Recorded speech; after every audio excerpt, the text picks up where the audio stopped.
只要咱们上手了，绝不能让首长失望。你是说首长对我们抱有希望？没希望，能点咱们909里的将吗？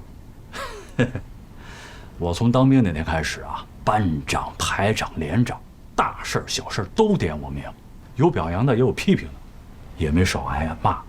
哎，可骂归骂，这证明领导心里有你啊。如果首长连你的名字都叫不上来，那就歇菜吧，啊，别想进步了，赶紧脱军装走人。你这么一说，我心里还真有点底了。老徐啊，咱们还剩9天的时间，我看咱们俩也别在这儿逗留了，分头行动吧。行，你有什么想法？你连夜赶回部队，马上动员，做好出发准备。我呢，明天一早就到战区联合参谋部去看看。你到联参干什么？哎，你别忘了，邢司令是咱们战区陆军的司令，也是第1战区的副司令员啊。这次演习啊，虽然是战区陆军组织指挥的，战区联合参谋部能不参与谋划吗？啊，对演习的意图能不了解吗？虽然战联机关是各军兵种调上来的，其实啊，这个圈子也就那么大，是吧？绕几个弯儿，还是能找到几个有关系的人吧。我明天再抽空啊，到几位老首长家里去看看，走动走动。这都火烧眉毛了，你还有时间串门啊？不打无把握之仗嘛。你把握什么？脉搏呀。闲了吧，老楚，你又琢磨出什么点子了？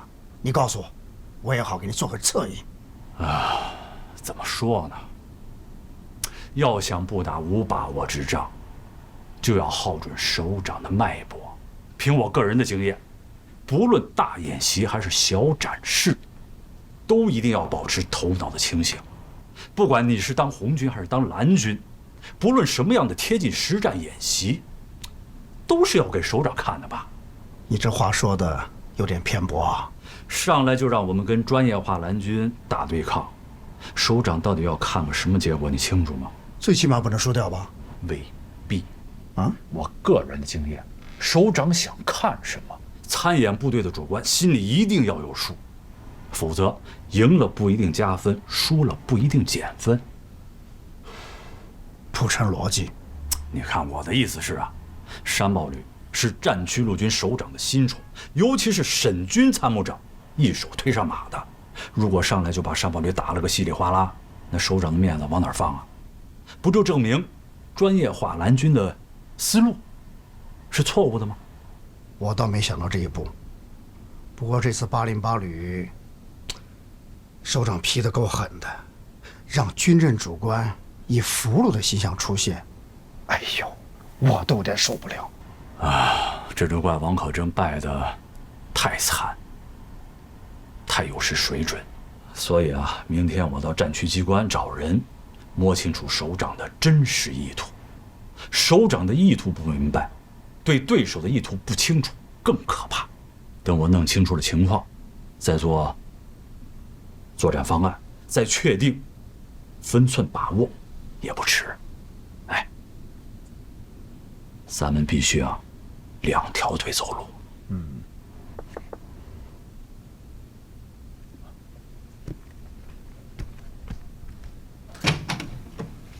哟，楚旅长，这是战区陆军政治工作部给您发来的通报。啊，好，谢谢。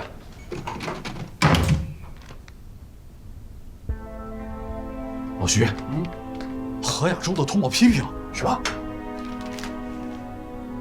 楚占刚和徐小村真有点懵了。这要是在军改之前，真不算什么事儿。可现在不一样了，真的变了。楚占刚意识到，自己是该拎起神儿来了。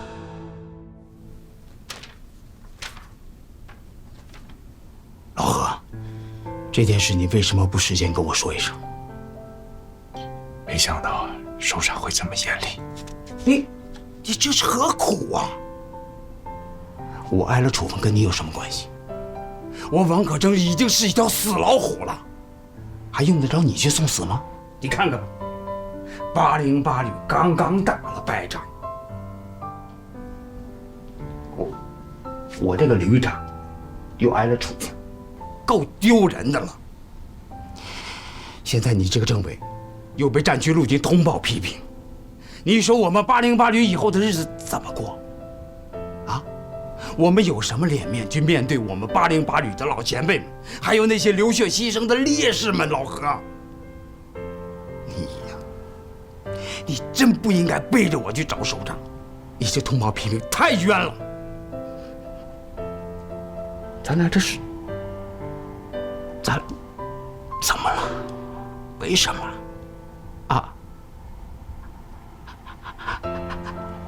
我不怪你，怪我。我没打好这仗，我没打好这仗，是我他妈王可成给808旅抹黑了。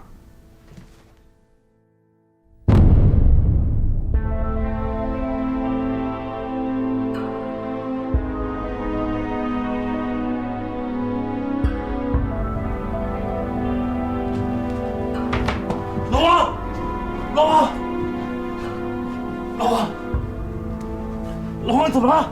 来人！不是，你说老何怎么会犯这种低级错误呢？王可征刚挨了处分，他就去找领导去求情，这不是打首长的脸吗？哎呦，这808旅这怎么了？这是？那这样，我去看何政委。哎，对，安慰安慰他。我明天去找王可征聊一聊，了解一下他究竟是为什么打败的。哎呦，你说，今天这事儿，真是有些雾里看花了。行，那我过去看看。哎，等等，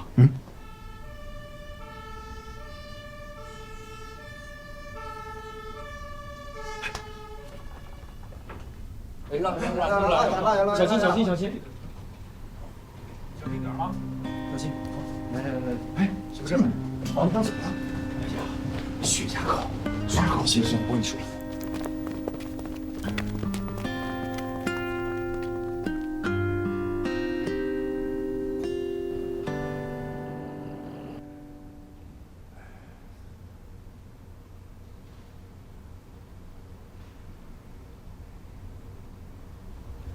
刘主任，909旅的这些资料都已经过时了，意思不大。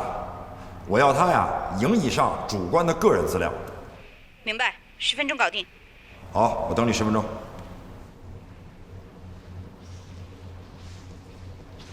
韩旅长。哎，怎么了，佟政委？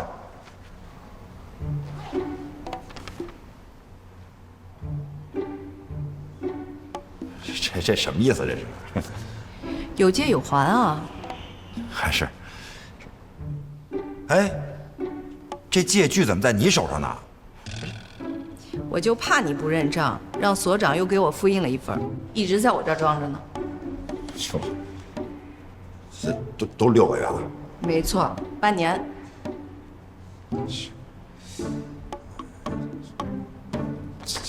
上我办公室谈吧，啊！走。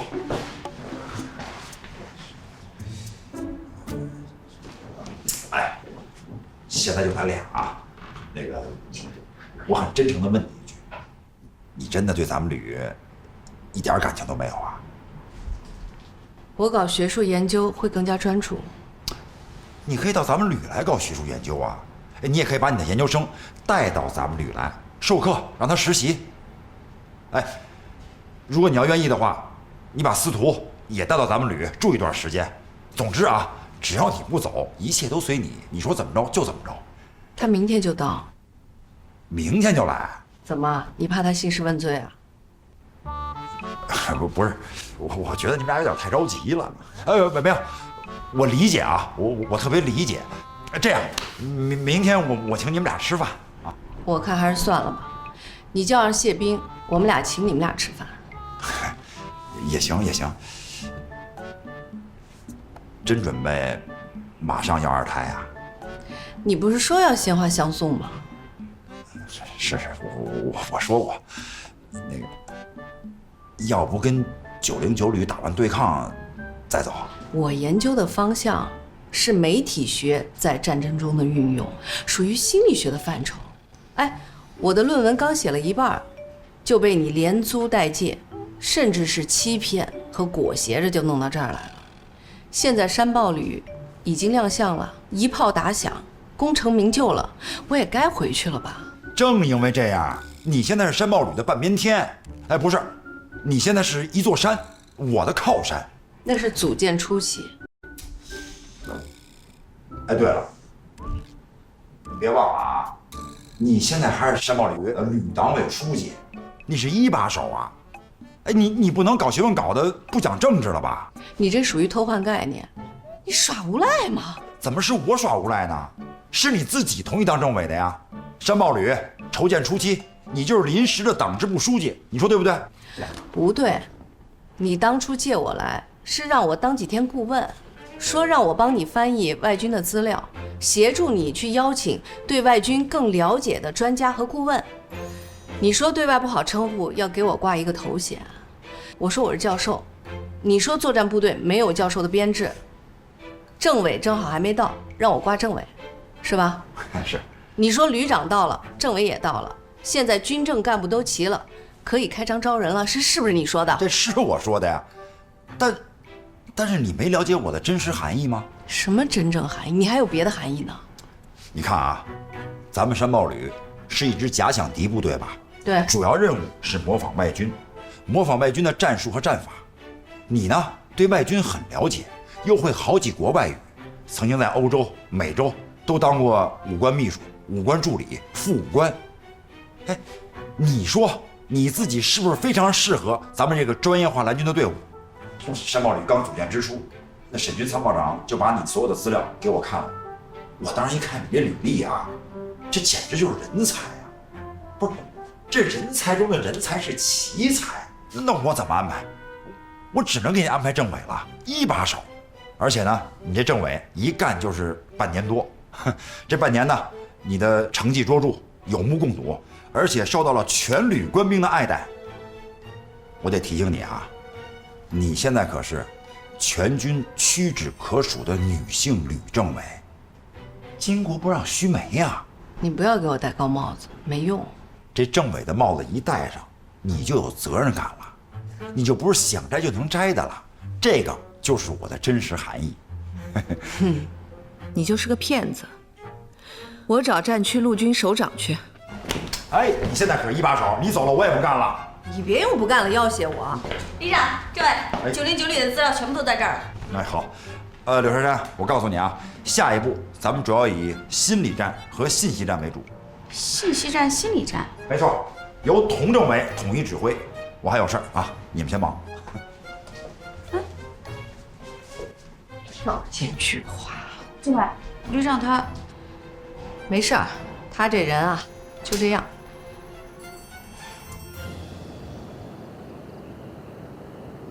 正宗的北京烤鸭，谢兵从北京带来的啊，尝尝怎么样？哎呦，哎呦，有点大。怎么样？味道不错，正宗。多来两碗啊。哎，我说老同学啊，这次啊，我可得好好谢谢你啊，要不是你提醒啊，我们俩还想不到今年要二胎的事儿。就前2天，童飞打电话给我商量二胎的事儿，我当时高兴，话都说不出来了。老同学，我得谢谢你。哎，行了，受不了了，这个谢谢，不用谢我。哎，二胎能不能成功是他的事儿，你们还得好好商量啊。哎，我说，这童飞他就是个工作狂，这你应该知道的啊。生完静静以后，人家就表态了，说就生这一个，以后再也不生了。当然了，我理解他，女人怀孕生孩子太辛苦，也太痛苦。可是现在这二胎政策出来了，我爸妈沉不住气了啊，每天催我说你们俩再要个二胎吧，最好是能生个男孩。你想我这话憋了好久了，都没敢跟他提啊。童飞把所有的精力都扑在你们旅里了。我这时候要跟提二胎的事儿，那他非跟我急不可。可是前2天没想到他突然给我来电话了，说要和我商量生二胎的事儿。他说：“哎，咱们要不要给静静添个小弟弟呀？”哎呦，我一听，我这心里是高兴啊。他还说了，是你韩鹏提醒他才想到的。你说，我这不谢你，我谢谁呀？啊！哎呀，我得谢！哎呦，哎呀，我真行！哎，那这不得同意了？不是，那你这次回国能待多久啊？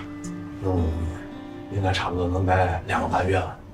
哎，冰冰，你们俩是怎么商量的？打算什么时候要孩子？嗨，这不是一直忙着吗？没顾上。哎，你要是休假，就直接到旅里来住，也正好陪陪他。话是这么说呀，可你也知道，一打起演习来，他忙得要死，根本就不着窝。就算回来了，倒头就睡，有什么用啊？也是。哎，你呢？听说你生二胎？有这个想法。哎，再说吧。再生一个吧，多好玩啊！你们那儿什么时候结束啊？这第2阶段的演习啊，刚刚开始，要结束怎么也得1个多月。专业化的蓝军刚刚成立，战区陆军首长呢都非常重视，我们也不敢掉以轻心呀。这个我知道，你们现在忙。其实啊，我并不是想让童飞啊马上就离开山豹旅，可毕竟他的年龄在这儿摆着呢啊，这女同志不能和咱们男同志比，这你应该懂的。你放心啊，我会考虑的。吃饭了？哦，来，走，哎，把这个拿着。来啦！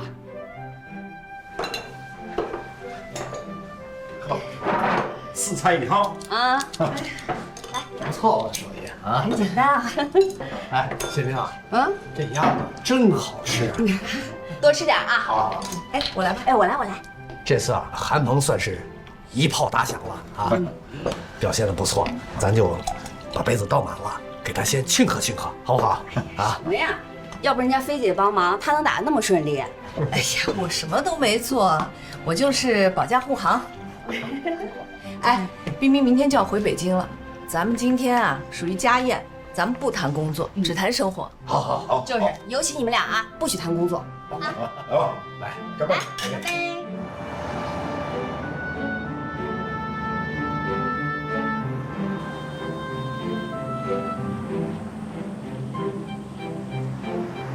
楚占刚没想到司令员会点他的将，让909旅跟山豹旅对抗，是祸是福不好说，让楚占刚感到忐忑不安是真的。论作战实力，山豹旅明显不是909旅的对手，但王可争惨败的现实不能不让楚占刚多了几分小心谨慎。哎，同志。哎，您好，您找哪位？同志，我问一下，808旅的王可争旅长住哪儿？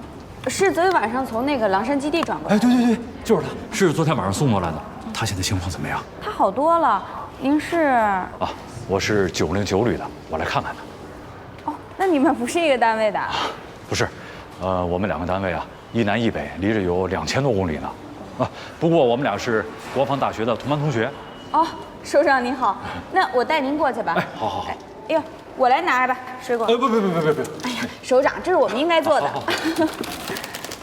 这边。哎，好。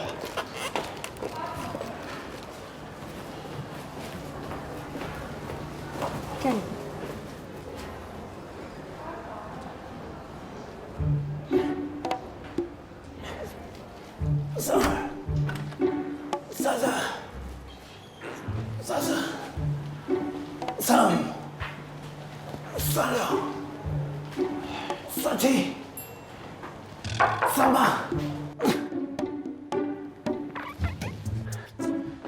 这小子怎么会来看我？不是，我是，你干嘛呢？做俯卧撑呢。不是你可吓死我了！我怎么吓着你了？昨天晚上到狼山参加你们的讲评会吗？你也在场，别提了，丢人丢大发了。首长，那我把水果先搁这儿了。好，谢谢啊。哎，送院就是好啊，还给送水果，是我带来的。我说嘛。那我不打扰你们2位了。谢谢啊。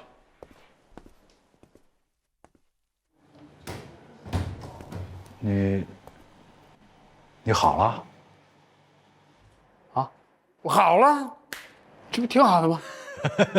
我说你真是来得快，去得也快啊。不过你啊，你也得听医生的啊，你好好的休养一段时间再说。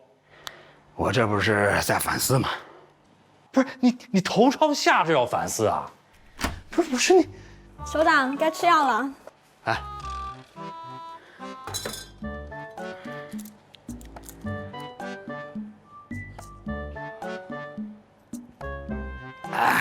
好，护士同志，刚才那位女医生是不是你们科的？您说的是哪位女医生？就是戴黑框眼镜的那个。好像是新来的实习军医，我也不熟。您有事吗？好，没事了，你去吧。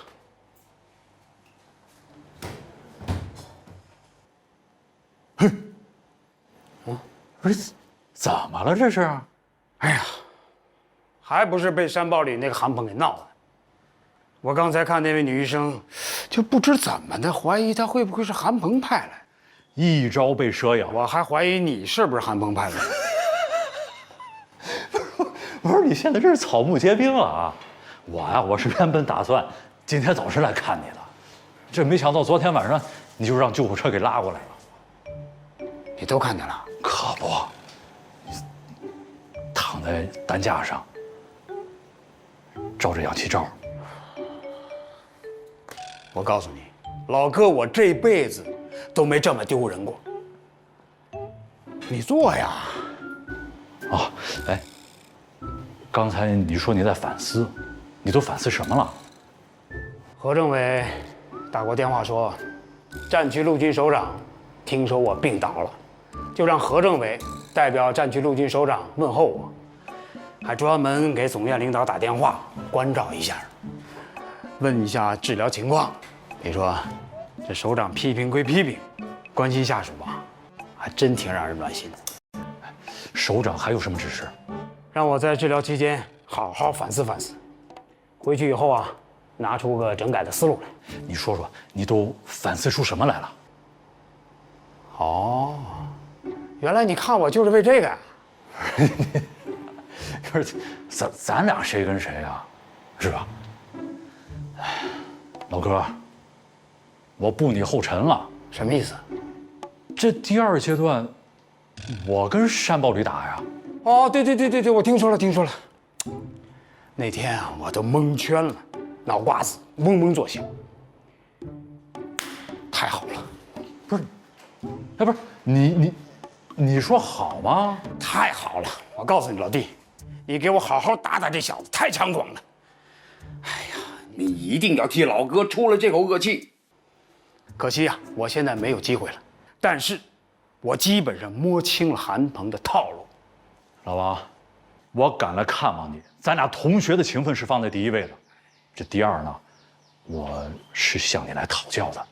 你一定要把你失利的原因告诉我，这接下来我和他打，心里不就有数了吗？老哥，你这口恶气，我给你出了。老弟，有你这句话，老哥这病全好了。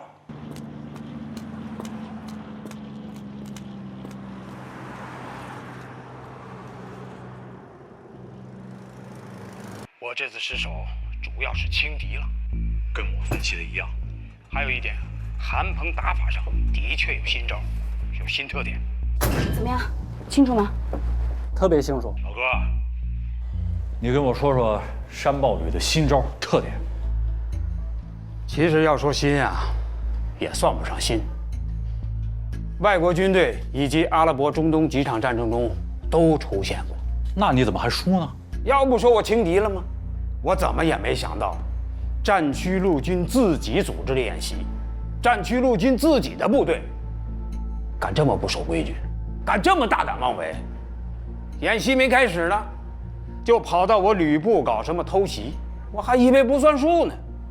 没想到首长还认为他打得不错，有新意，公开支持他这种胡作非为。你说我能不输吗？你说我能不火吗？哎呦，照这样下去，这将来的演习还怎么搞啊？你来之前，我就反复想，韩鹏他们用的这种战法，在以前外军研究资料中我都看到过，只不过我做梦都没想到，这小子搬过来就砸我头上了。现在是只有想不到，没有做不到的。关键是啊，咱们谁都不清楚山茂旅是怎么回事，这专业华兰军是怎么个建制？不是，这韩鹏还真把自己当外国佬了。你别说，他还真这么做的。你看看他那身装扮，可我还把他当自己人呢，我还规规矩矩地按照演习计划走，照程序办。其实啊，我也不是对山豹旅没有防范，我把朱日和蓝军的资料全都调出来看，也把几大战区的败仗一一复盘，弄清了他们失败的原因。但是我万万没想到，这韩鹏这小子没在狼山基地待着，他窜到我后院放火。你说气不气人？啊？你说演习有这么搞的吗？是有点轻敌了。我跟何政委啊，都太没把韩鹏当盘菜了，怎么都没想到他会偷袭我。你说，现在社会治安好，军民关系好，2年多的时间，营区内没发生过一起偷窃事件。谁能想到韩鹏他们长驱直入，从天而降？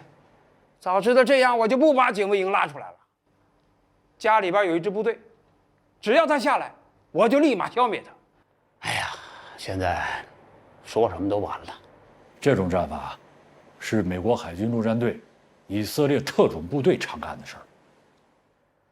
我刚才做俯卧撑的时候，我就想到这些了。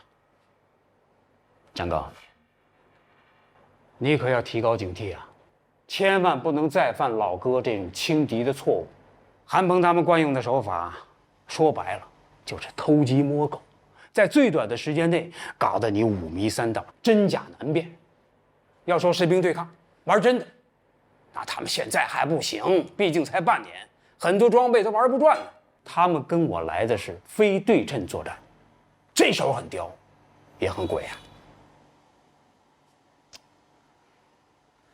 哎呀，老哥，真的是十分感谢你，受益匪浅啊！来，我给你洗洗水果啊，吃点水果。刘珊珊，麦克怎么能放在水果篮里啊？他一吃水果就露馅了。不会的，我放在篮子的底部的。我说了这么多了，你是不是从我这取到真经了？没错啊，这对我下一步拟定作战计划起着非常重要的参考价值。那就用俩苹果打发我了。哪儿能啊？马路对面有个小饭馆。不是，你说小月楼？走，我请你。他们家小龙虾做的可好吃了。我说这个要吃鲜虾呢，还是到我们东南沿海，那才叫真正的海鲜嘛，是吧？你说这小龙虾有啥好吃的？这都是泥塘里、水田里长出来的。你看，这你就外行了吧？咱们以前都看不起小龙虾，自打小龙虾进了南京、上海、北京以后，后来还弄到国宴餐桌上了。我跟你讲，这里边就有一个战略战法。哎，什么战略战法？说白了就是一种吃法，培养了一批吃货嘛。行，听你的，咱们就去吃小龙虾。好，哎，不过呢，待会儿你再跟我说一说，你和何政委是怎么当了俘虏的？别奶壶不开提奶壶，我就不承认我跟何政委是战俘，只能算是马失前蹄。对，马失前蹄。旅长啊，赶紧派人去街对面的小月楼餐厅。参谋长到，刘主任，您马上控制小月楼餐厅。行，走。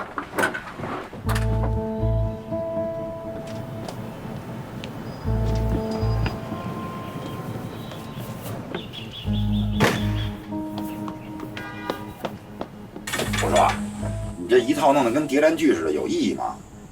动枪、动炮、动飞机，那就是实战啊。不是，和平时期，敌人有可能对每一个军官都进行跟踪渗透吗？怎么没可能啊？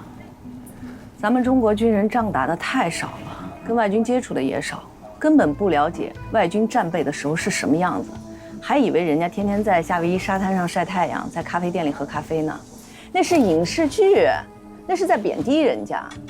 其实人家没有1分钟放松过渗透和侦察。我告诉你啊，从太空到近海，从公开的贸易往来到游客入境，从秘密策反到公开收买，什么手段都上。我这个只是最普通的手段了，只要咱们军人有所警惕，防范起来那轻而易举。但是他们要天天高枕无忧的话，出什么情况可就不知道了。你现在打的是心理战呢，还是情报战呢？心理战中有情报战，情报战中也有心理战，2种战术互相配合，再加上战机的把控，那才能取得最佳的战场效益。我怎么觉得你研究的全都是偏科啊？你看什么媒体在现代战争中的作用，融合战、心理战、情报战，他们要互相配合。不是这，你不是研究这个专业的，你别瞎掺和。从心理学分析观察，楚占刚为了打赢咱们，他急于从王可贞那儿了解失利的情况，避免再犯和王可贞同样的错误，这就是他目前的心理状态。不是这还用说吗？这要我也会这么做的呀。这就是心理学和情报战的互相作用关系。我认为啊，楚占刚一定会针对王可贞部署失误，来对咱们进行下一步的战略部署和方案。而909旅的政委徐小村现在正等着楚旅长的策略，他们一定会进行远程沟通，交换意见。楚占刚和王可贞吃完龙虾以后，会马上赶回澄海召开军事会议。抛开今天，留给909旅的时间只有8天，一个建制旅齐装满员的拉出来，从平常的训练状态马上进入行军作战状态。公路、铁路、航空机动、投送，不算咱们途中的阻击，就算他们4天能赶到狼山，剩给他们的时间也只有4天了。我分析，楚占刚一定能预计到我们会干扰他们的行军速度。哎，你就别绕我了，你就跟我直接说研究结果。楚占刚最后急了，也许会忽略保密条例，利用民用通信手段和家里联系，研究行军方案。那你的意思是说，在这个节点上，我们有可能获取909旅的情报？对。楚占刚啊，不是王可贞，这么重要的事情，我觉得他不会这么做的。你这有点天方夜谭了。我当然不能100%肯定啊，但从目前楚占刚的心理状态、行为逻辑和他领受任务时的情绪上分析，他的心思只有2个：一，如何规避犯和王可贞同样的错误，因为首长已经批得很凶了，首长深恶痛绝的事情，他是一定要规避的。2，行军路线和预防伏击，尽快到达狼山。只要他的主力到了狼山，至于如何攻打535防线已经不重要了，因为他从王可贞那儿得到了信息，山豹旅的实兵对抗实力很弱，只能靠偷鸡摸狗的办法来取得胜利。你怎么知道的？刚才2个人在病房里的谈话内容全部被我们侦听了。那你肯定他们是用手机在沟通。因为这么多年都没打过仗了，你就是天天在他耳边敲钟，他也还是昏昏欲睡。哎，没丢过钱包的人不会对小偷产生切齿痛恨。和平年代造就的和平集协，这也没办法的事儿。不愧是教授，说起话来一套一套的。嗯哼。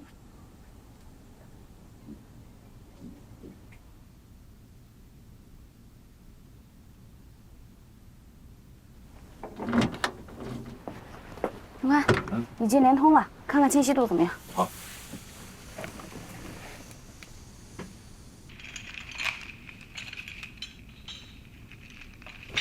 哎，小伙子，把酒换了，我们不喝酒。不喝酒，不喝就不喝，拿下去。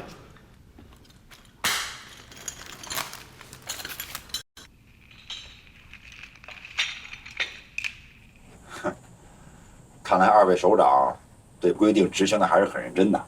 哎，老哥，说说你和何政委是怎么当了俘虏的？谁是俘虏啊？马失前蹄，马失前蹄。哎，那个，谈谈你们实习的经过。啊，我们自己来，谢谢啊。二位领导，还有2个菜，我去给催一下啊。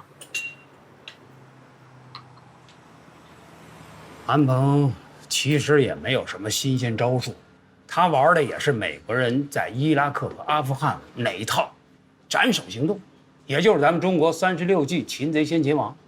但是，我万万没想到他一上来就冲着我跟何亚洲来了。你们就一点警惕性没有吗？谁会想到他有这一手？我当时把所有的注意力都放在怎么攻打535防线上。按预定要求，我3天之内拿下535。老楚，你了解我，说实话，只要我到了狼山，我当天就能给拿下。但是我万万没想到韩鹏这小子，半道上就对我们俩下手。你说，演习都这么个搞法，他将来还不乱套？就这点，我绝对不服。是，老哥，我知道你是个不服输的人，可是你也没有必要当面硬顶嘛。说句实在话，我是觉得你受这处分有点冤。不提了。要说冤呀，我们何政委那才叫冤呢。你是说通报批评这事？你说，旅长背了一个处分，现在政委又被通报了。你说808旅现大眼。哎呀，看来军改之后啊，的确是不一样了。那么吃啊，我来给你报。老楚，你说我窝囊不窝囊？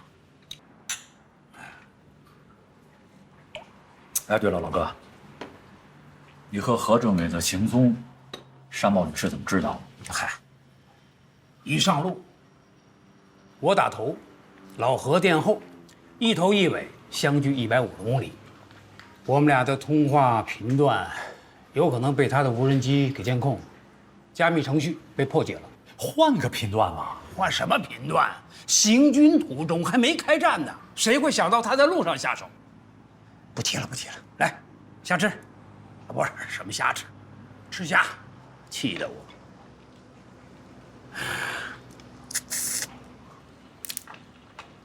老朱啊，你这回要当心了，现代战争，防不胜防啊。老哥所言，谨记在心。谢谢啊。谢我什么呀？我得谢谢你能来看我。我告诉你，我现在可是战区陆军的负面典型了，说不好明天我这就门可罗雀了啊！哎呀，我说你没有必要这么悲观吧？啊？哎，对了，这回这事儿对你调正师有没有影响？说实话，我还真没往这方面想。这回司令把我批得这么惨，估计悬了。去他地吧，听天由命了。哎，老哥，我可是提醒你啊，你抓紧时间找首长去谈一谈，真的，过了这道坎儿，你的后半生那就是海阔天空，一路坦途了。哎呀！哎，对了，你还不赶紧回澄海？离开战没几天了。磨刀不误砍柴工，我下午啊，再到战区陆军机关跑一趟。有什么好跑的？现在号脉呀，号脉。老哥你呀，就是不善于把握首长的脉搏。你要是早点摸清楚这次演习首长的期待值，也不至于弄得这么狼狈。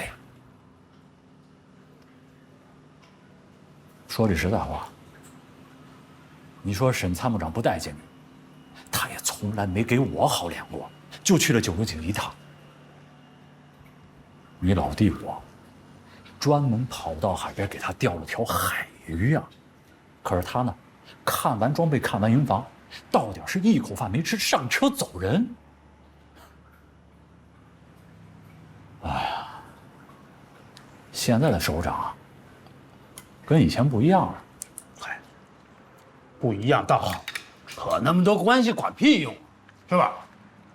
哎，对了，你答应我的事情别忘了。哎，好。哎，不是，我答应你什么事儿啊？打败山豹旅啊！哎呦，我说老哥，没必要搞得那么悲壮吧？啊？到底该怎么打？我这心里啊，多少有点数。好。今天这盘虾算是没白吃，虾吃更能吃出味道来。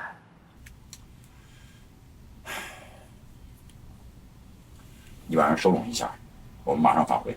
好，那我先走。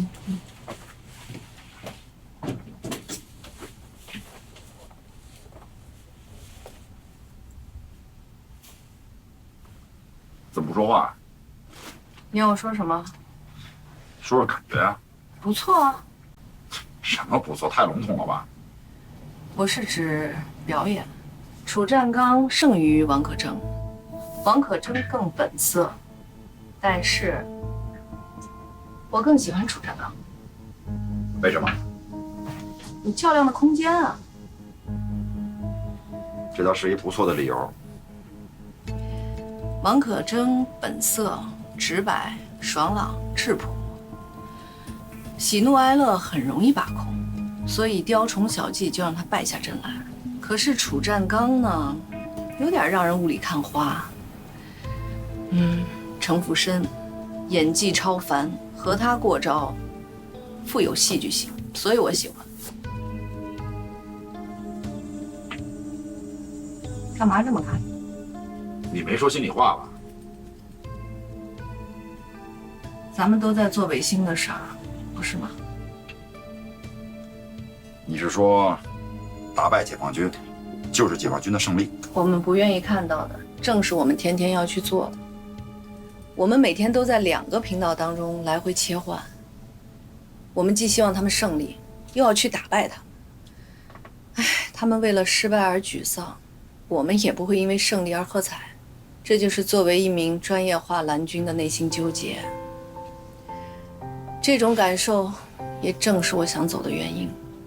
你说出了我心里想又没说出来的话，但你只说对了一半。你从来都没给我打过满分。哎，我不是这个意思啊。中国古代啊，有一句统兵的古训：“慈不掌兵，情不立事。”哎，如果咱们对他们心慈手软的话，那演习不就是走过场了吗？你也应该知道，咱们专业化的蓝军，就是为了磨砺红军英勇而生的。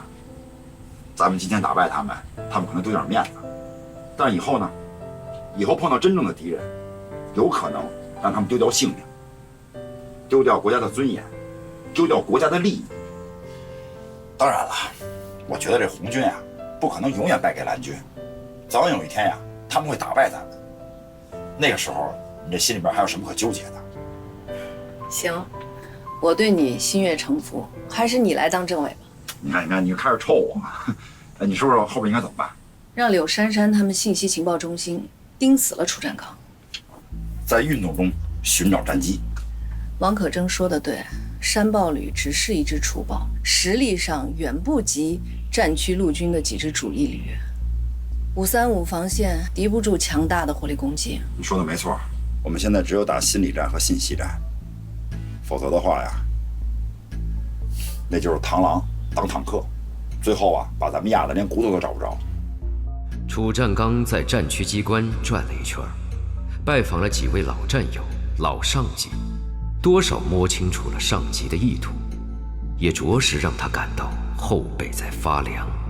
原来，首长们并不看重赢不赢山豹旅，而是对怎么打、用什么态度来打演习更加重视。看来不能再3心2意了，只有专心打好这一仗，而且必须打赢才是出路。楚占刚心里十分清楚，现在的909旅已经成为全战区陆军的焦点，他也成了焦点上的明星。打胜将是星光灿烂，打败比王可争还惨。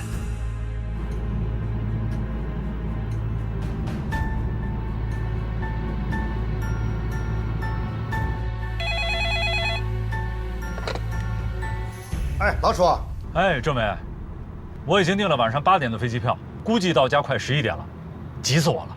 没关系，准备工作很顺利，各单位准备工作都在有序的进行，就等你回来了。老楚，摸的情况怎么样？有收获吗？情况基本清楚，收获可说巨大。太好了，是这样的，现在初步定的是明天上午召开誓师大会，吃完午饭过后咱们就出发。哎，政委，这样不行，太仓促了。老楚，可是留给我们的时间是越来越少了呀。你的意思是？等我回去吧，已经有了一些新的想法。晚上我们连夜开会研究，但你通知摩步一营不参加演习了，在家里留守。把摩步一营留下来。刘队，给你放。好。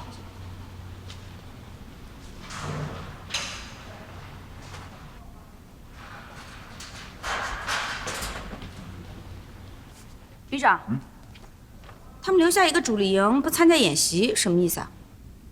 哼，也许啊，是怕咱们端他们的老窝。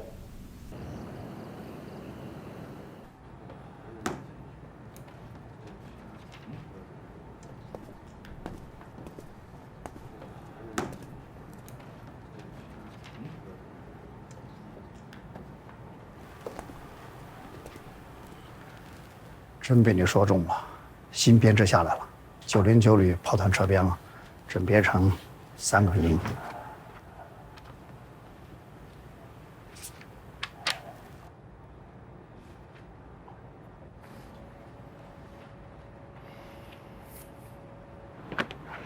虽有预感，还是感到震惊了。早不下，晚不下，偏偏在出征之前下。哎。团长没去留怎么说？通知里没说，有可能分类到其他部队。团长可能改为副旅长。暂时先不要公布，等大办演习再说。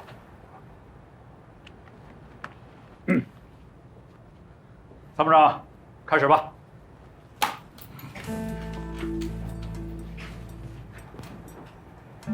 此次行军路线分3路。除了摩步1营留守外，摩步2营、3营、直属防空营、通信营、电子对抗营和旅部指挥所由中路走高速公路北上。装甲营、工兵营、后勤处、野战医院由左路乘火车北上。炮团和作战大队由右路走国道北上。出发时间为后天凌晨2点整。以上顺序为各部队的行军序列。现在，请旅长做指示。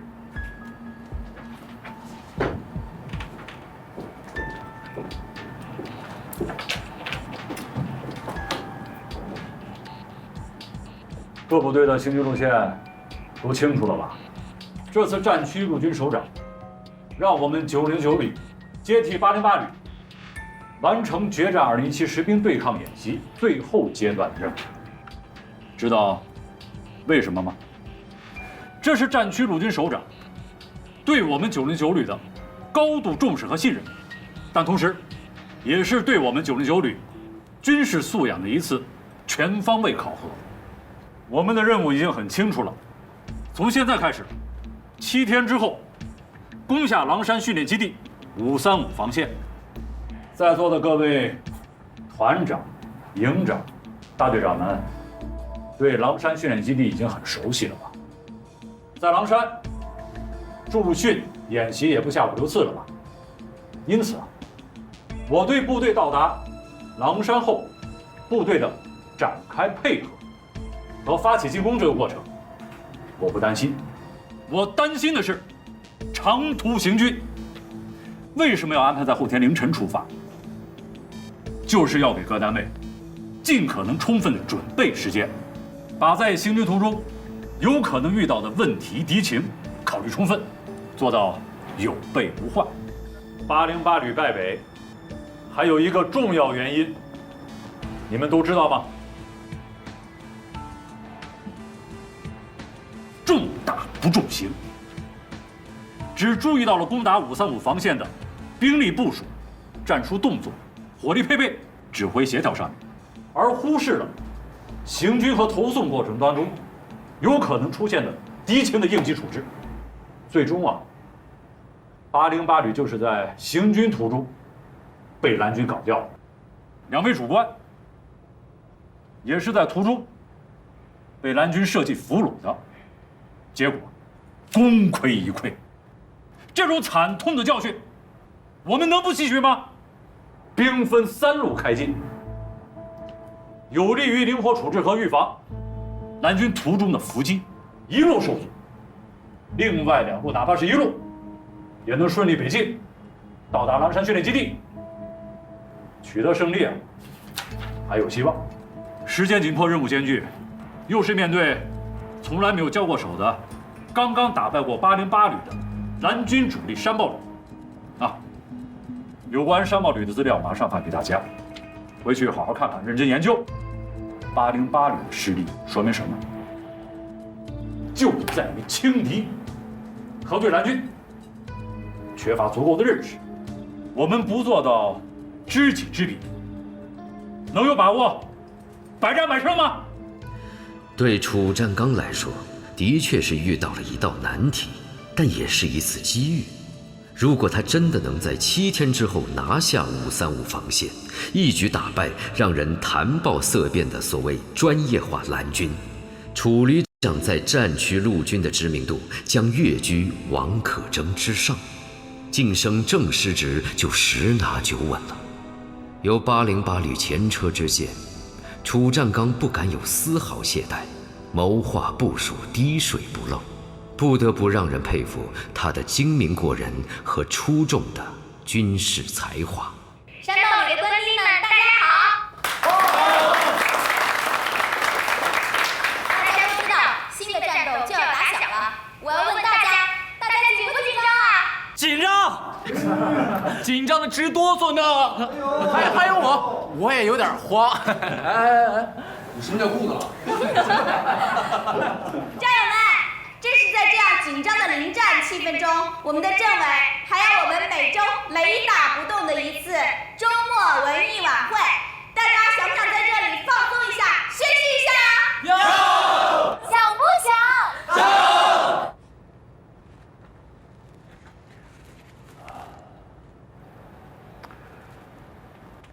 看看政委还有什么补充呢？我没什么了。散会。等一下。我有些不同的想法。好，洪大队长说说。时间不早了，简单点。3路开进是不是太过于张扬了？而且3路队伍之间相距都在70到100公里之外，一旦遇袭，相互之间很难及时策应。怎么能叫过于张扬呢？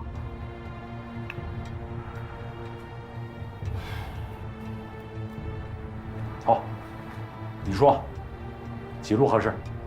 我认为最好是2路并进，相距30到50公里的范围，一旦有情况，掩护和支援也都很方便，而且兵力集中，蓝军不易或不敢对我实施伏击，也避免了蓝军集中优势兵力围歼我其中一路的可能。洪大队长，3路开进是事先部署好的，而且部队已经集结到位，我看不要轻易再变动。我还认为，留下摩步一营不合适。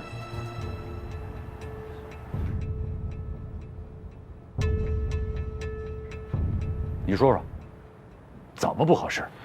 摩步一营是我旅山地作战的主力，善于打攻坚战，战力是2营3营制合。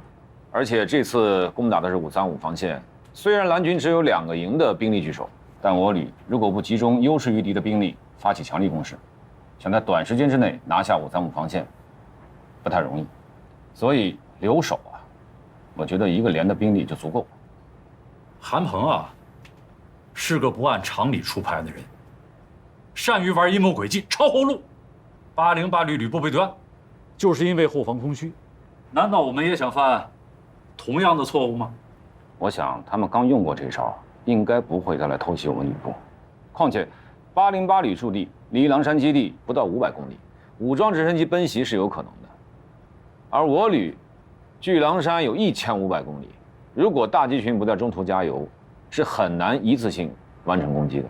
所以我建议改变方案，让摩步一营参战。旅长是从战局首长那儿了解了内部情况，并收集到山豹里的情况过后，才做出决定的。我看这个方案啊，就不要变了。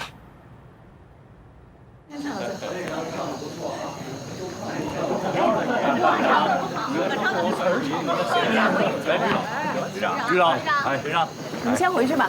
好，那我们先休息了。好，晚安，晚安，晚安，旅长，再见，再见。哎，看来大家伙都挺高兴的。对啊，很高兴啊，只可惜你这个旅长缺席了。下回我补上。什么事儿啊？这个司徒凡说的没错，我确实太自私了。你可以走，我同意了。哎呀，你这还是有点人情味儿啊，谢谢了。不用谢。你政委有人选了？已经向沈参谋长汇报过了。他没骂你无能啊？没有，他说我想的挺周全的。你自己准备一下，可以走了。好吧。那行，那我先走啊。好。再见。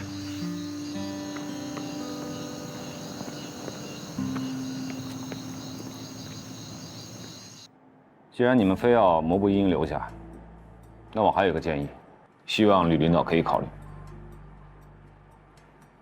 什么建议？我特战大队不宜随炮团走国道摩托化开进，国道路况复杂，又途经3省，行军速度肯定会受到影响。一路走国道是防止中路在高速公路上受到阻击过后，另一路能够继续前进。我认为啊，就目前山豹旅的实力，他不可能兵分3路设伏击战场。我没否认旅长3路开进的方案能有效规避一路开进途中受阻的风险。那你什么意思？我在想，能否把我的特战大队提前投送过去？我想利用民航投送。我大队便装出行，明天一早启程，先在狼山外的光明市集结，然后潜入。事先潜伏在535防线最近的梨树沟一线，一是能提前对敌前沿进行实地侦察，二是便于大部队到达后发动突然袭击。老楚，我认为红衣的想法是好的。他在国外参训多次，作战经验丰富，出奇制胜，对我们打败山豹旅有好处。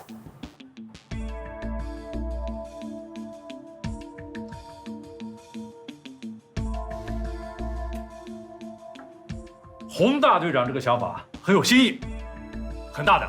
政委说的对，我们需要出奇制胜，可以采纳。方案不错，不过这么长时间的潜伏，能有把握吗？有把握。我先派一个中队过去进行前锋侦察，人员少，便于隐蔽。等大部队赶到以后，再派一个中队过去，加强突击力量。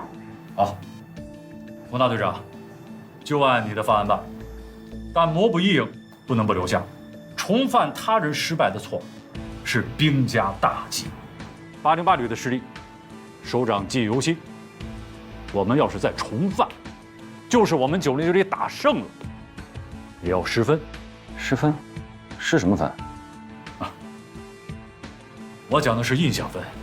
如果特战大队能预先设伏在535防线，就把原先安排在中路开进的摩步3营调整到右路，跟随炮团行动。朱团长，到。3营过去后，由你来指挥，不再另行通知了。是。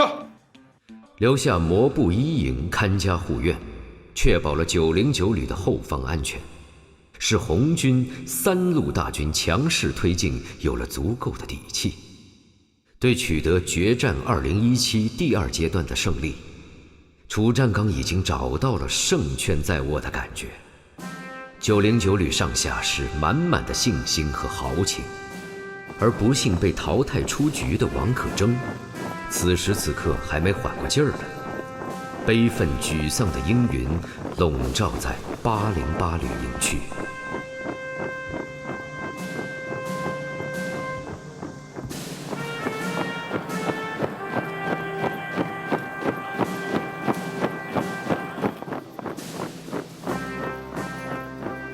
这都跑几圈了？班长，这都跑了30圈了。自从打了败仗回来，全旅都搞成这个样子。旅长亲自带队跑操，气都不行，也不喊口号，一跑就是40-50圈，也不晓得首长是惩罚自己还是惩罚全旅官兵。幸好我们炊事班没遭拖上去一起跑。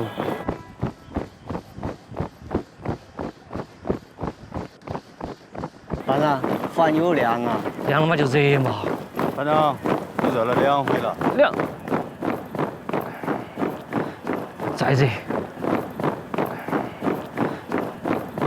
那天你不在了，你不在场吗？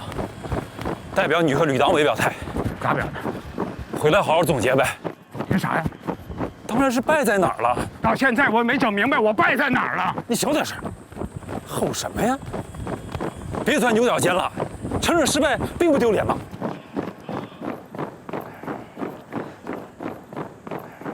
我们通过侦察卫星发现，909旅现在是兵分3路，所以原来切断高速公路的计划，去阻止红军快速前进的企图，可能达不到了。没错，这楚占刚可比王可真精明多了。我想听听你们几个的想法。不可否认，楚占刚的3路推进策略确实很明确。我们完全不可能同时阻击3路，只有全力阻击1路，也就是中路。还有就是我们不应该放弃对高速公路的切断计划。周参谋讲的有一定的道理，但是仅阻击其1路，恐怕……你的担心是有道理的。我认为，对红军的右路应当实施全力阻击，而对中路应当发起袭扰行动。红军的右路是一个炮团，一旦红军的火炮被我们打掉，或者受到强有力的阻击，红军的火炮就会失去支撑，步兵短时间内难以攻克535防线。我支持葛云的方案。909重炮走国道，那行军速度肯定快不了。这样我们就可以利用有利的地形组织阻击作战，而对高速公路上快速行进的部队，我们可以派出小分队多段出击，让他们走走停停，这样就发挥不出他们高速路上快速机动的优势来。不错，2个方案都各有所长，但是对于我们山豹旅来说，我们是初出茅庐，羽翼未丰啊。我们能够打败808旅呢，其实不是实力所胜，而是对方疏于防范，被我们钻了空子。现在我们都很清楚，909旅可不是808旅，他的3路推进很有章法，所以我认为我们的打法应该是打乱他们的章法。没错。怎么打？我想3路都打。啊？胃口大了点吧？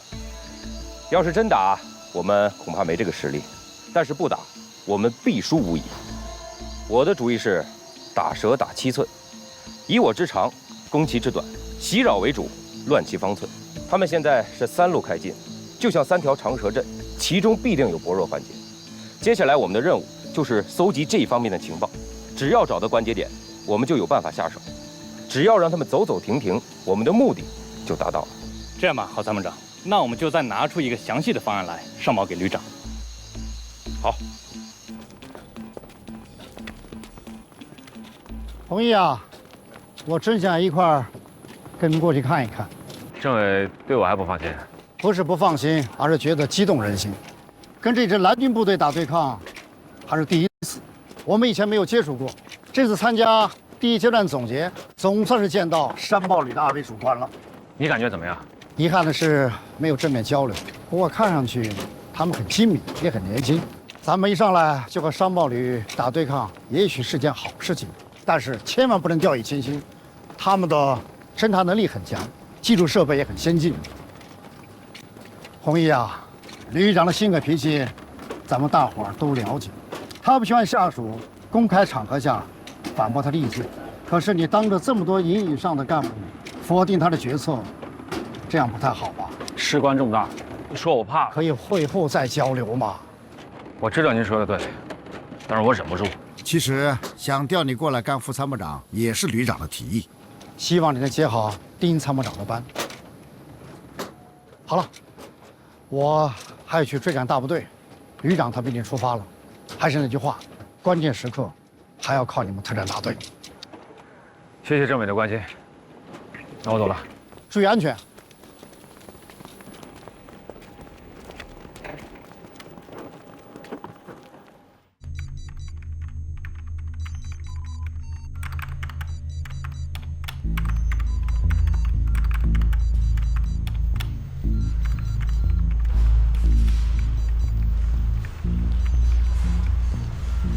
怎么样？909里的摩步一营是他们山地战的主力营，现在却留守在家。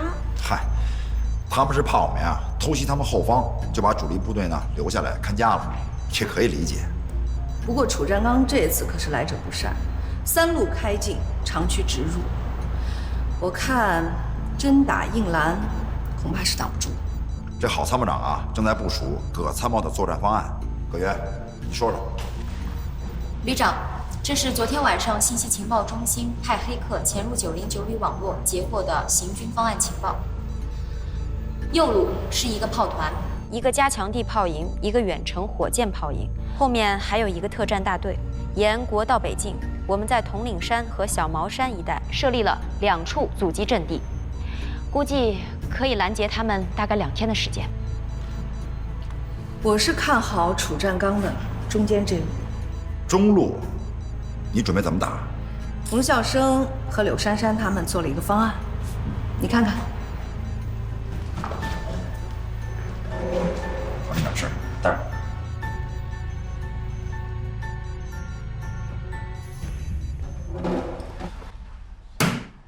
哎，坐。你怎么回事啊？你指什么？你怎么还没走啊？怎么还在这儿啊？我不是跟你说了吗？我同意了。哎，参谋长也同意了。我知道你同意了，我不跟你说谢谢了吗？你还要怎么着啊？那你怎么不走啊？我是要走啊，但我不是现在走啊。你都把我给说糊涂了。没事儿，难得糊涂不算糊涂。哎，我可提醒你啊，你要是不走的话，有可能当望二胎。你头胎都还没有呢，真是咸吃萝卜淡操心。冯孝生和柳珊珊他们搞的方案，你好好看看。啊，好的。但是能不能达到组织效果，我这心里边还是没底。这心理战不像阵地战，不像实兵火力对抗那样能预测出效果，但我敢肯定，能对红军的长途机动产生影响。咱们第一阶段的目标不就是组织他们的行军速度吗？是。反正，能多组织1天是1天呗。我怎么觉得你对这个还挺有自信的呀？那当然了，我没研究完的课题，核心内容说的就是对于外军的心理战。武力震慑是心理战最常用的战法，但是有目的的制造舆论、散播信息，那才是最便宜的武器和弹药，咱不用白不用啊。是。要不怎么沈参谋长说你是我们山豹里的半边天呢？啊！你纵观这几年国际上的反恐战争，心理战战力无处不在，从战略到战法，从战术到战役，无不渗透着心理战的元素。恐怖战争的本质就是心理战，用战术手段达到战略目的。是，这反正听着挺有道理啊。心理空间的对抗是无形的，也是莫测的，它是一种软实力的竞争和攻防，它是以人的心理为主要战场，人与人、部队与部队、国家与国家的信念、决心、意志力和信息传播的比拼和较量。哎，要想打赢心理战，最关键的是要有自信，其次是治信息舆论权。你这么一说，好像明白了，就是说瞎话不带脸红的。行，随你怎么说吧。韩鹏和童飞是为筹建山豹旅，有我从不同单位借调过来的一队临时搭档。在此之前，谁也不知道专业化蓝军是个什么样子。我希望他们能把战区陆军首长的意图和我对这支部队的具体构想尽快地变成现实。他们不负众望，在有限的条件下边组建边训练，竟然拉起了队伍参加了演习，并出战告捷。这的确出乎我的预期，但接下来对这支部队如何管理、使用，又如何发展，都还在摸索之中。军政主官间的磕磕碰碰也就难以避免。好在打造一支专业化蓝军的梦想已经逐渐成为山豹旅官兵的共识。我看下一步还可以放手让他们去闯，出问题我兜着。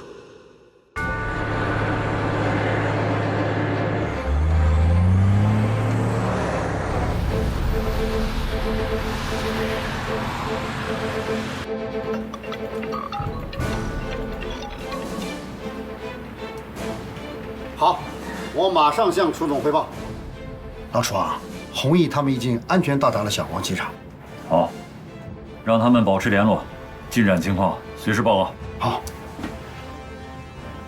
喂，洪工程师，楚总指示，让你们随时跟总部保持联系，工程进展情况尽早报过来。喂，什么信号不太好？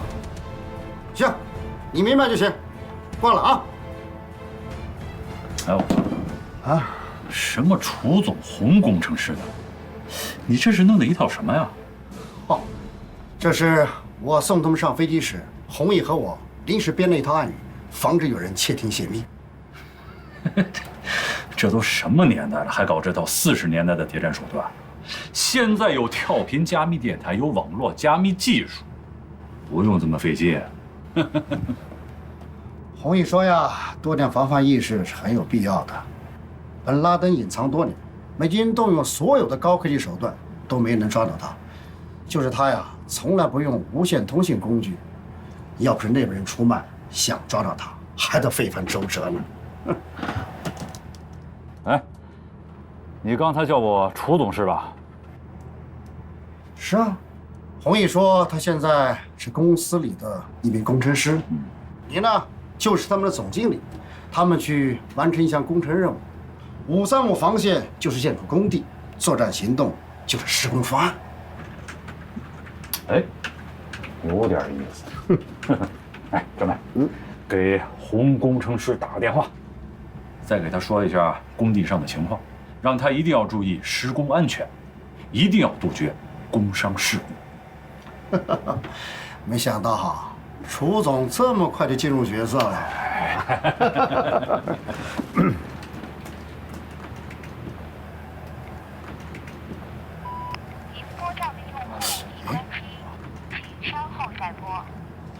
关机了，刚才还通话呢。我估计啊，是没电了，一会儿呀会打过来的。哎，陈伟，你看，听说我要打山豹旅，战区的几位老战友啊，都给我发过来一些有关山豹旅的信息。半年前，战区陆军首长为进一步改革陆军训练方法，提升陆军部队实战化训练水平，突破部队在长期和平环境下训练难以贴近实战的瓶颈，在沈军参谋长的提议下，组建了一支旅级假想敌部队，取名山豹旅。哎，下面还有呢。这支部队不隶属任何一个集团军和训练基地，由战区陆军首长直接指挥，全新的编制和建制。旅长韩鹏是军事科学院调来的，政委童飞是国际关系学院外军研究所研究员教授。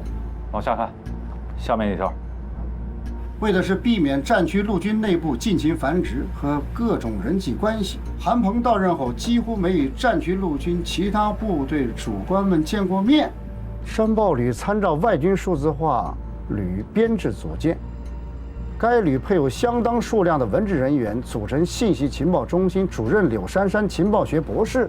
山豹旅平时着外军军装，说英语、法语、日语等，以西餐为主。营区里挂豹头旗帜，唱类似美军《勇士之歌》的热血歌。枪械装备与进口货，我国目前出口型中最新装备，现租用军用卫星2颗，可全天候获取各部队情报信息。呀，这也太牛了吧！还有更牛的呢。山豹旅还有2名外军研究的专家，这2人都参加过维和行动，在国外军事学院进修过，对外军蓝军部队建设有过研究。老楚啊，这回啊，咱们真有点跟外军过招的感觉了。为什么说磨刀不误砍柴工呢？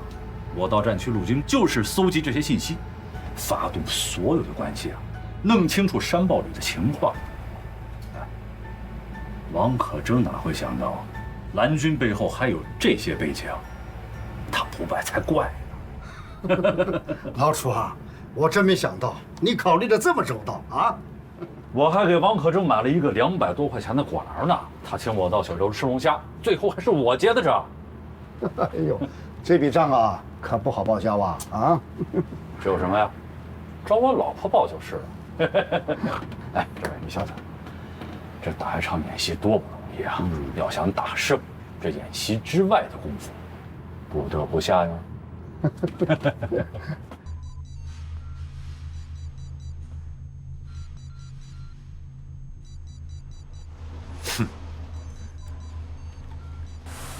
旅长，你这只笑不说话什么意思吗？到底行不行啊？我们还有第2方案呢。没问题，不用第2了，就用第1个。真的？真的，马上上传。就算搅局不成，至少呢也吓他们一跳。是。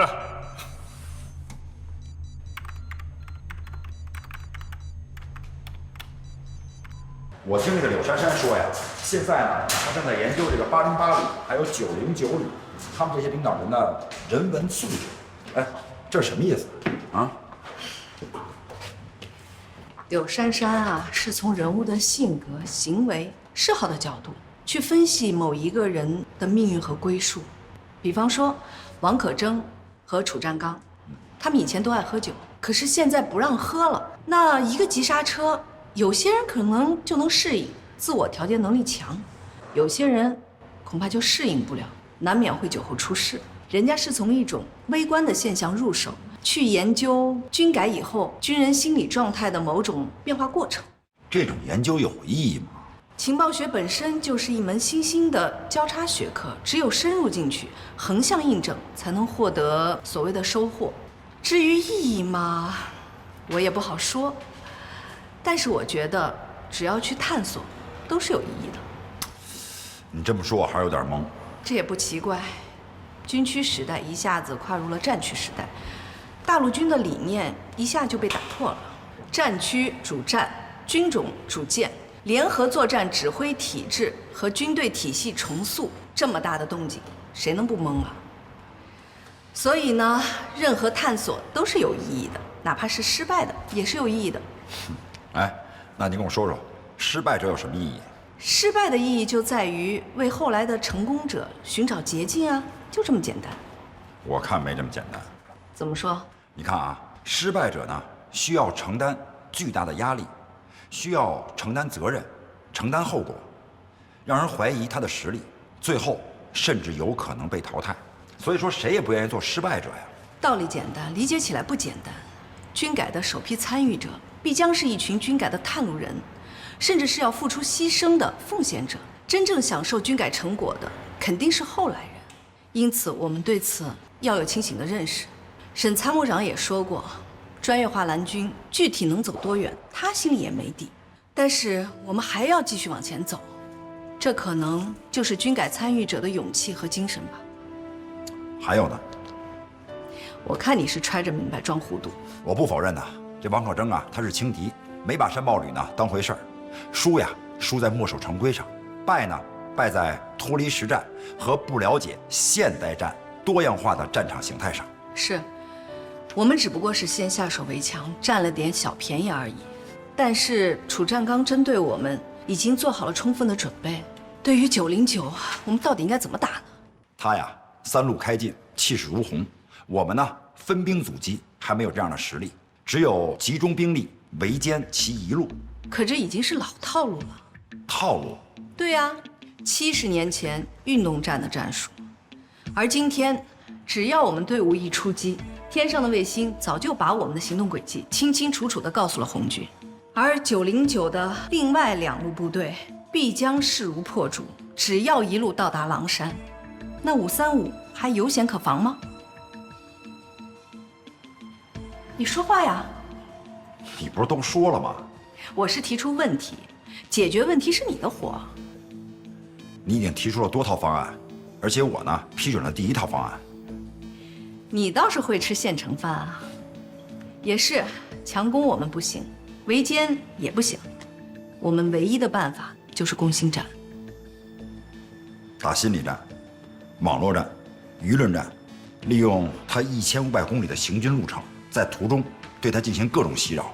总之呢，只有一个目的：扰乱他的行军节奏，拖1天是1天，拖1秒是1秒。对，发挥我们灵活机动、年轻官兵多、思维活跃、时尚超前、善于打网络攻击的优势，打入909的内部，浑水摸鱼，伺机出击。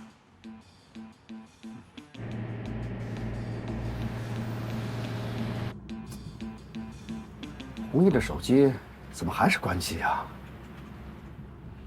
哼，还真不把我这楚总当回事儿啊！啊，他想干什么？想跳槽啊？呀，肯定是红毅打过来的。哎，老楚，军部电话，看什么事？喂，刘部政委，对，我们在行军路上。什么？战区局域网把我们的行军路线公布出来了？不可能，绝对不可能！好，我马上看一看。怎么回事？刘部政委在办公室上网，在第1战区局域网上发现有人把我们行军路线图给公布出来了。不可能吧？刘参谋，到，你打开战区局域网看一看。是。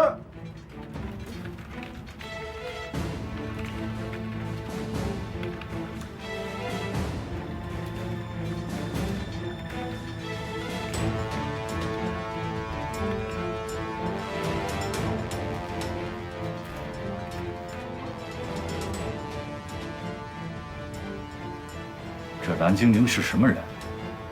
他想干什么？他们是怎么知道我们情报的？是参谋长，接过来。是。旅长，有情况。什么情况？我们的行动计划全部被蓝军窃取了，还公布在网上，各部队都看到了。右路炮团朱团长已经叫部队停止前进，请示怎么办？谁叫他们停下来了？